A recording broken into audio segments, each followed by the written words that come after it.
Hey everyone, it's Sevi. Our Mora-obsessed merchant Dori is finally playable for us to see what she and her genie bring to the table. In this video, I'll explain Dori's kit mechanics, constellations, artifact and weapon recommendations, and team synergies. There's a lot to discuss, so let's just dive in.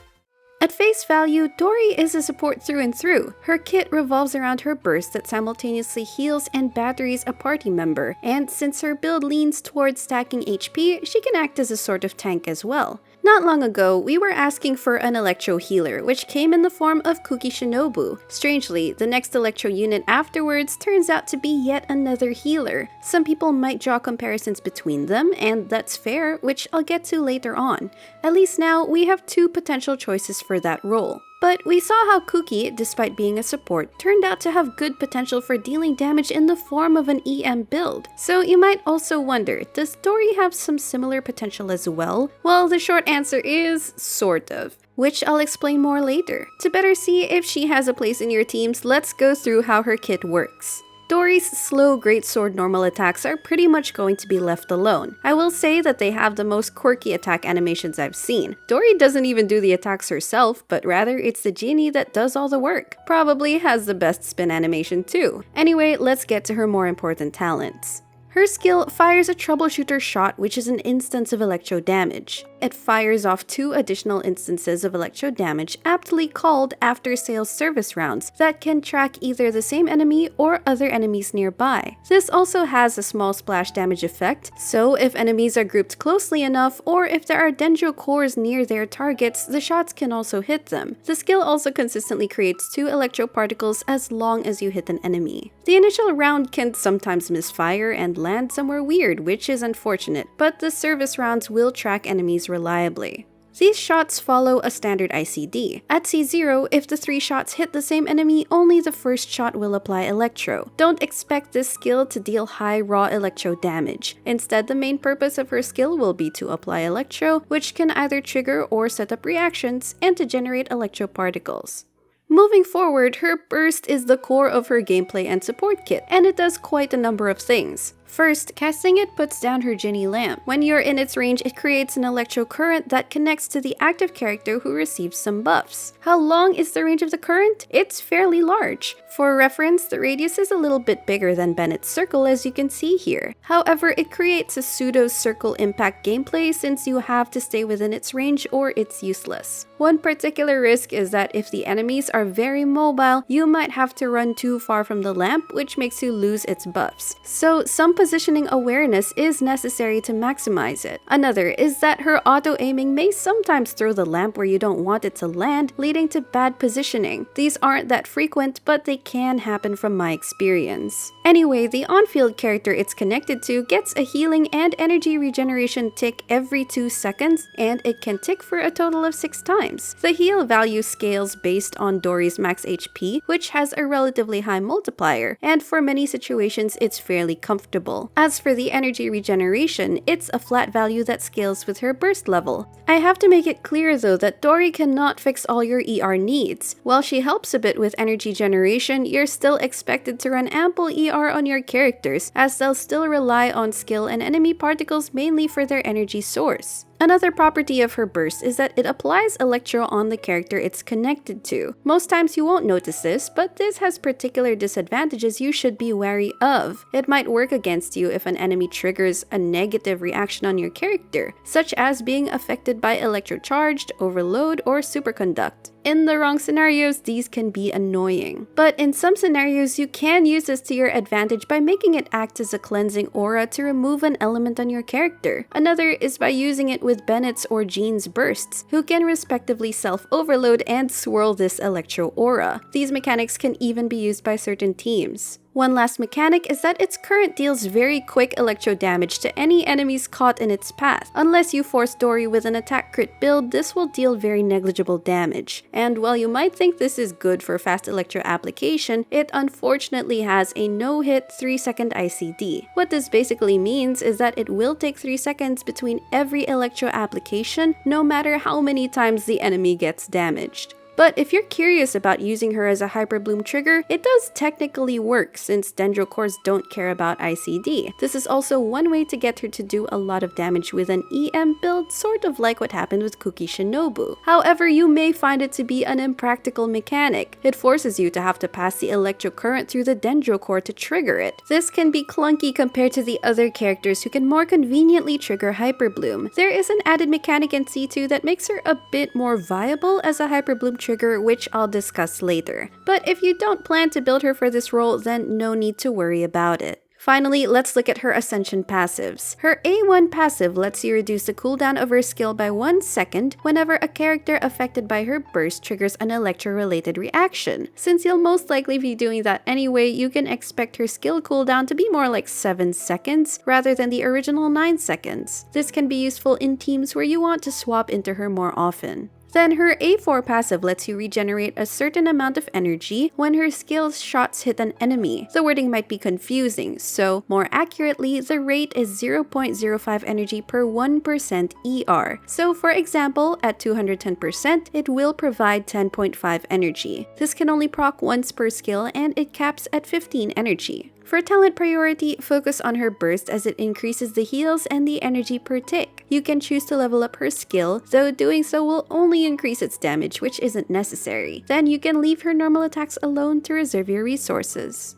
Now let's see what her Constellations offer. C1 gives Dori an extra after-sales service round on her skill. Because of this and the 3-hit ICD rule, it lets her new total of 4 hits apply Electro twice on a single target. C2 makes her Burst Genie target an opponent with electro damage every time it heals you in combat, and overheals will still count. This attack also follows a standard ICD and has a separate ICD from her burst current, so it'll apply electro on every other attack assuming it's targeting the same enemy. Now the real benefit I see from this constellation is that, like her C1, it's another source of electro application, and this can make her a bit better for reaction purposes. Particularly, I think it makes her potential Hyperbloom role a bit more viable since it can also deal a little splash damage to hit Dendro cores. C3 increases the burst level by 3, which mainly means more healing and energy restoration, though note that it caps at 2.5 energy per tick beyond talent level 10.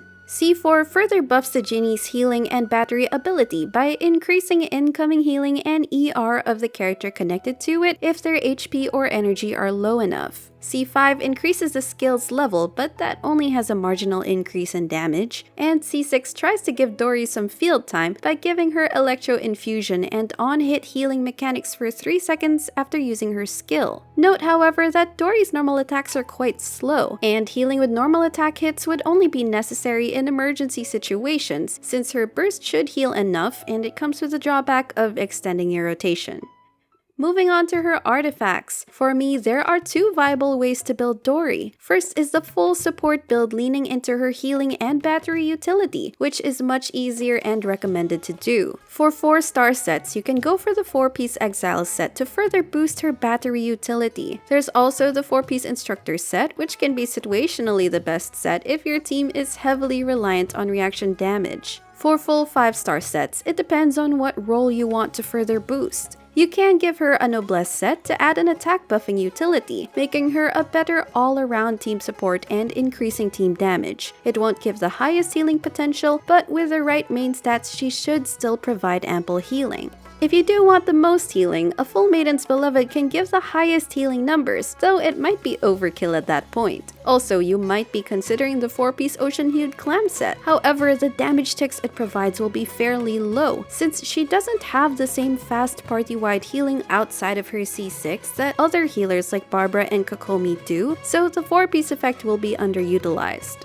All in all, I'd rank the Noblesse and Instructor sets as her top recommendations because those give her added support utility. But 2-piece builds can suffice. Putting on 2-piece combos of healing bonus sets, Tenacity, or Emblem for ER can be more accessible and still effective. For her artifact stats, it's straightforward. It'll consist of an HP or ER stance depending if she still needs to meet the ER requirement, an HP goblet, and a healing bonus or HP circlet. Since her utility is largely from her burst, you need to ensure she has enough ER. At least 200% is a safe goal, but this can change depending on various factors. Another option is a Hyperbloom reaction build. I personally wouldn't encourage it as there are other characters that can do this role better, but it is something you might want to experiment on if you have the artifacts for it, and I've found some success in trying this out. This involves you stacking EM and ER on her, so you'll have to significantly reduce her healing utility since you'll lose HP stats, although she'll still battery for the same amount.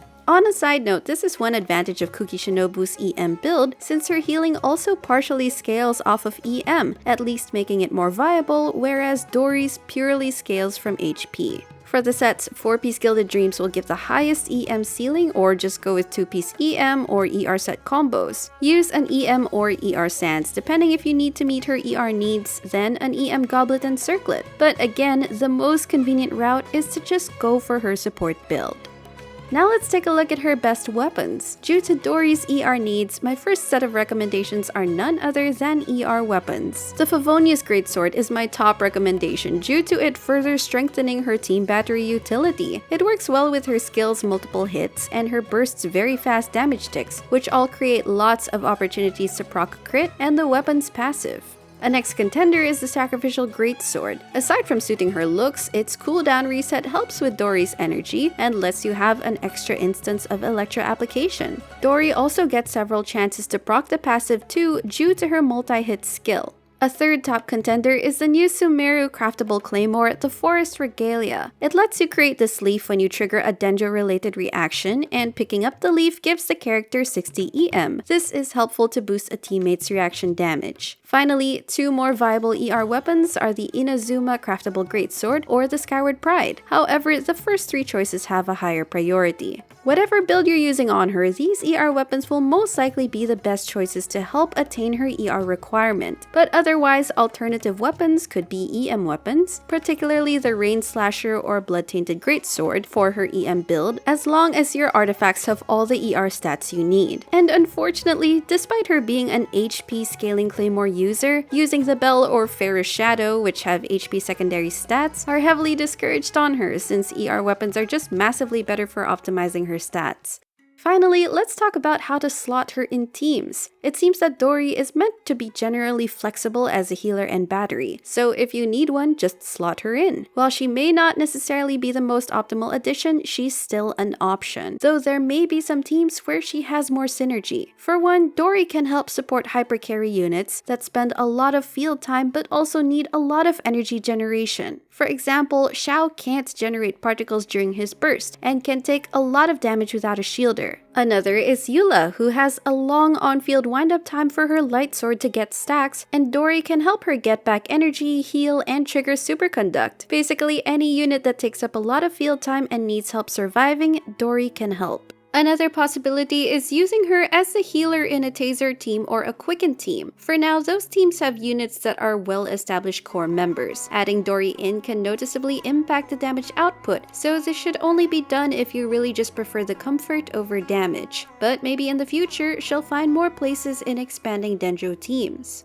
If you're planning to use her as a Hyperbloom trigger, then the building blocks of that team would be a Dendro unit, most likely Dendro Traveler, a Hydro unit of your choice, Dori, and a Flex slot. She can still heal and battery while contributing reaction damage, but again, her Electro application mechanics might be difficult to play with. And then, just for fun, you can play around with the self-overloading interaction Dori achieves along with Bennett, since she self-applies Electro and Bennett self-applies Pyro. In this scenario, Dori is the trigger and the overload scales on her EM. If Bennett is C6, using Dori's Pyro-infused auto attacks can trigger more overloads. On the other hand, Jean's self-applying Anemo from her burst will swirl Dori's self-applying Electro. This can be used as multiple Electro applications scaling off of Jean's EM stat, and potentially as a Hyperbloom trigger. These mechanics can lead to some experimentation for those crazy enough to try. On a last note, you might also be wondering how Dori compares to Kuki, since they do overlap as our two Electro healing units so far. To quickly go about it, they have their particular pros and cons. Dori is generally better for healing and battery utility. Yes, this is gated by a high burst cost of 80 energy, but because you mainly want to build Dori with just HP and ER, plus Dori has some marginal built-in energy generation for herself, this is not much of an issue. but Dori is more difficult to use as a reaction trigger. Not impossible, just more impractical. Dori has that feature of self-infusing Electro, which can be disadvantageous or exploitable depending on the team and combat scenario too. On the other hand, Kuki has the advantage of being able to carry her healing and Electro application, applying it in an AoE around your character, and having potential 100% healing uptime at C2. She can also be easier to build, since you don't really have to worry about her ER, whether you're using her as a healer or reaction trigger. And again, Kuki is easier to use as a Hyperbloom or Overload trigger. So if you're thinking about which to build and only want to choose one, consider these pros and cons. Personally, I think that if you already have a built Kuki, there's very little reason to build Dori in terms of practicality and resource management, since they do have a lot of overlap. Unless you really like them both, then go ahead. Anyway, everyone, that's going to be all for this video. Let me know in the comments if you pulled Dori and what you think of her so far. I would love to know. If you enjoyed this video, don't forget to leave a like, consider subscribing to my channel if you haven't already, and I will see you all soon. Take care!